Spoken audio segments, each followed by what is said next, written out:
Hi everyone, welcome to my YouTube channel. ಎಲ್ಲರೂ ಹೇಗಿದ್ದೀರಾ? ಚೆನ್ನಾಗಿದ್ದೀರಾ ಅಂತ ಅಂದ್ಕೊಂಡಿದ್ದೀನಿ. ನಾನು ಈ ದಿನ ಹಲಸಿನ ಬೀಜವನ್ನು ಉಪಯೋಗಿಸಿ ಹೇಗೆ ವಡೆ ಮಾಡೋದು ಅಂತ ತೋರಿಸ್ಕೊಡ್ತಾ ಇದ್ದೀನಿ.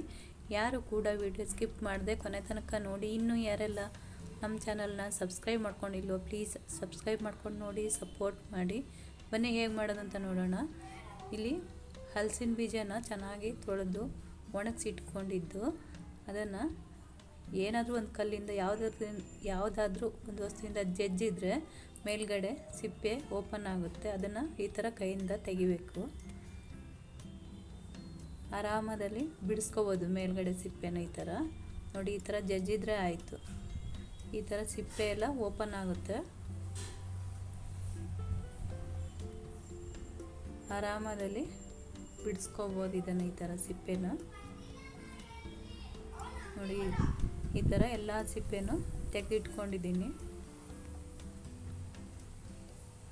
ಇದನ್ನು ಇವಾಗ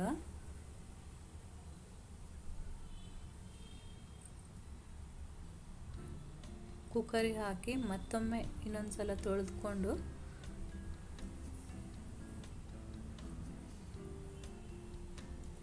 ಬಂದಿದ್ದೀನಿ. ಇವಾಗ ಇದನ್ನು ಬೀಜಗಳನ್ನೆಲ್ಲ ಸ್ವಲ್ಪ ಉಪ್ಪು ಹಾಕ್ಕೊಳ್ತಾ ಇದ್ದೀನಿ. ಒಂದು ಸ್ವಲ್ಪ ತಿನ್ನಲಿಕ್ಕೆ ಎತ್ತಿಡ್ತಾ ಇದ್ದೀನಿ. ಇದನ್ನು ಬೇಯಿಸಿದ್ದು ತಿನ್ನಲಿಕ್ಕೂ ಹಾಗೆ ಚೆನ್ನಾಗಿರುತ್ತೆ. ಅದಕ್ಕೋಸ್ಕರ ಸ್ವಲ್ಪ ಉಪ್ಪು ಹಾಕ್ಕೊಂಡು ಸ್ವಲ್ಪ ನೀರು ಹಾಕ್ಕೋಬೇಕು. ಇದನ್ನು ಇವಾಗ 3-4 ವಿಷಲ್ ಕೂಗಿಸ್ಕೊಂಡಿದ್ದೀನಿ. ನೋಡಿ, ತುಂಬ ಮೆತ್ತಗೆ ಬೆಂದಿದೆ ಇದು. ಇದನ್ನು ಸ್ವಲ್ಪ ತಿನ್ನಲಿಕ್ಕೆ ಬಿಟ್ಟು ಇನ್ನು ಉಳಿದಿದ್ದನ್ನೆಲ್ಲ ಒಂದು ಮಿಕ್ಸಿ ಜಾರಿಗೆ ಹಾಕ್ಕೊಳ್ತಾ ಇದ್ದೀನಿ. ನೀರು ಹಾಕದೇ ಸಣ್ಣದಾಗಿ ರುಬ್ಕೋಬೇಕು. ಇದನ್ನು ನೀರು ಹಾಕದೇ ರುಬ್ಕೊಂಡು ಬರಬೇಕು. ನೋಡಿ, ಈ ಥರ ಗಟ್ಟಿಯಾಗಿ ರುಬ್ಕೊಂಡು ಬಂದಿದ್ದೀನಿ. ಅಂಟು ಥರ ಆಗುತ್ತೆ ಇದು ರುಬ್ಬಿದರೆ. ತುಂಬ ಸಣ್ಣದಾಗಿ ರುಬ್ಬಿದ್ದೀನಿ. ಇದನ್ನು ಸ್ವಲ್ಪ ಆಗಿದೆ, ಅದಕ್ಕೋಸ್ಕರ ನಾನು ಇದರ ಜೊತೆಗೆ ನೋಡಿ ಈ ಥರ ಅಂಟುತ್ತೆ. ಇದು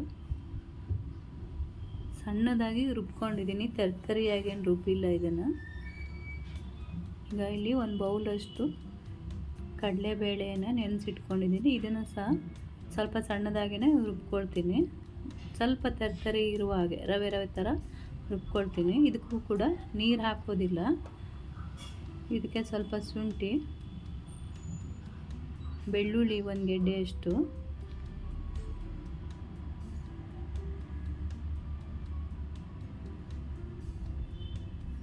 ಮತ್ತು ಹಸಿಮೆಣಸನ್ನು ಹಾಕಿ ತುಂಬ ಸಣ್ಣದಾಗಿ ಎಲ್ಲ ತರಿನೂ ಅಲ್ಲ ಆ ಥರ ರುಬ್ಕೊಳ್ತೀನಿ. ಇದನ್ನು ಕೂಡ ನೀರು ಹಾಕದೇ ರುಬ್ಬೇಕು. ಈ ಥರ ನೋಡಿ, ಈ ಥರ ರುಬ್ಕೊಂಡಿದ್ದೀನಿ.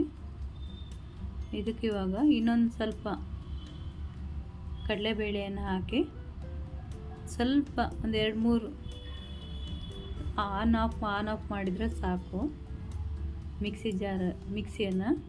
ನೋಡಿ, ಇದು ಲಾಸ್ಟಲ್ಲಿ ಹಾಕ್ಕೊಳ್ಳೋಕೆ ಇಟ್ಕೊಳ್ತಾ ಇದ್ದೀನಿ. ಇದ್ರ ಬದಲಿಗೆ ನೀವು ಹೆಸರು ಬೇಳೆ, ಹಲಸಂದಿ ಕಾಳು ಕೂಡ ಹಾಕಿ ಮಾಡ್ಬೋದು. ನೋಡಿ, ಈ ಥರ ರುಬ್ಕೊಂಡು ಬಂದಿದ್ದೀನಿ.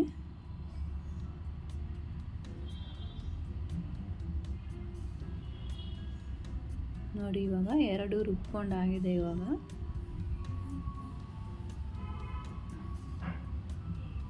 ಇದು ಪುದೀನ ಎಲೆ, ಒಂದರಲ್ಲಿ 2 ತುಂಡು ಎಲೆ ಮಾಡಿದ್ದೀನಿ.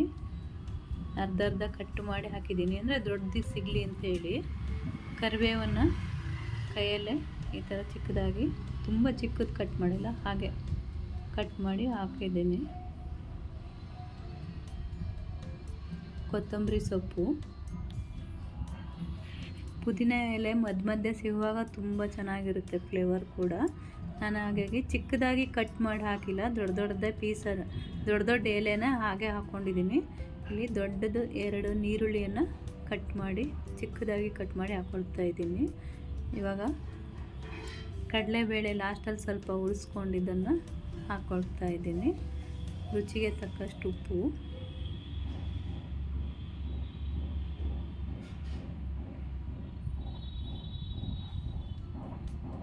ಚೆನ್ನಾಗಿ ಎಲ್ಲವನ್ನು ಮಿಕ್ಸ್ ಮಾಡ್ಕೋಬೇಕು.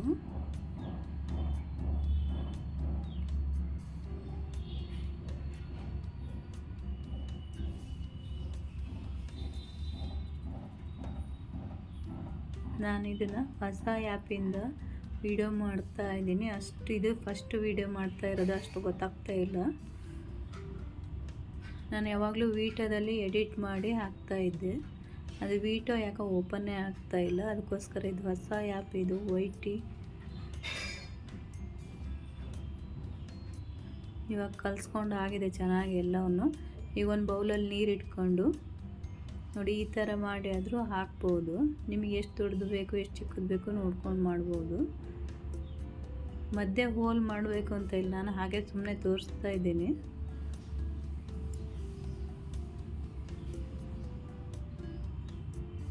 ನೋಡಿ, ಈ ಥರ ಎರಡು ಕೈಗೂ ಸ್ವಲ್ಪ ನೀರು ಹಾಕ್ಕೊಂಡು ಈ ಥರ ಬೇಳು ಮೂಡಬೇಕು. ಈ ಥರ ಮಧ್ಯೆ ಹೋಲ್ ಮಾಡಿದರೆ ಒಳಗೆಲ್ಲ ಕ್ರಿಸ್ಪಿಯಾಗಿ ಬೇಯುತ್ತೆ. ನಾನು ಹಾಗೆ ಮಾಡ್ತೀನಿ. ಎಣ್ಣೆ ಕಾದಿದೆ, ಇದು ಶೇಂಗಾ ಎಣ್ಣೆ, ಅದಕ್ಕೆ ಈ ಕಲರ್ ಇದೆ ನೋಡಿ.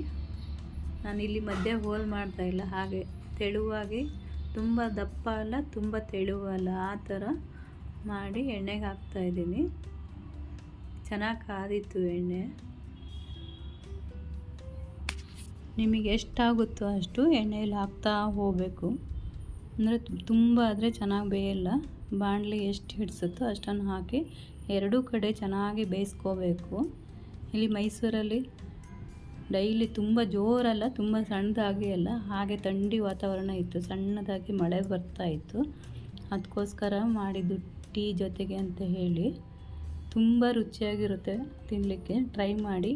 ಇದು ಒಂದೇ ಅಲ್ಲ, ಇದ್ರ ಜೊತೆಗೆ ಬೇರೆ ಬೇಳೆಗಳನ್ನು ಹಾಕ್ಕೊಂಡು ಮಾಡ್ಬೋದು. ಹೆಸರು ಬೇಳೆ ಆಗಲಿ, ಆಮೇಲೆ ಕಡಲೆ ಕಾಳಾಯಿತು, ಹೆಸರು ಕಾಳಾಯಿತು, ಹಲಸಂದಿ ಕಾಳು, ಯಾವುದಾದ್ರೂ ಮಿಕ್ಸ್ ಮಾಡಿ ಮಾಡ್ಬೋದು.